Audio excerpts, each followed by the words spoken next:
Dito mo malalaman kung may naka-pair o kaya may naka-connect na ibang device sa iyong device na kung saan ay nababasa nila ang mga message na nakalagay o mga pinapadala sa iyong message sa iyong device. Kaya paano ito tanggalin kung ito ay naka-connect sa ating device o paano ito malalaman? Watch this. Una, mag-open ka lang ng iyong message app.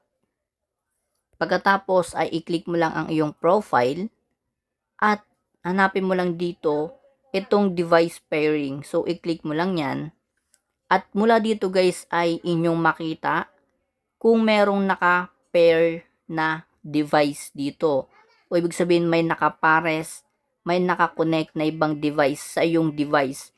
Kung inyong nakita sa akin ay 0 ang nakalagay. So, ibig sabihin malinis, wala ibang naka-connect sa aking device. Kaya ang inyo ay pwede nyong i-check yan kung may naka-connect na ibang device.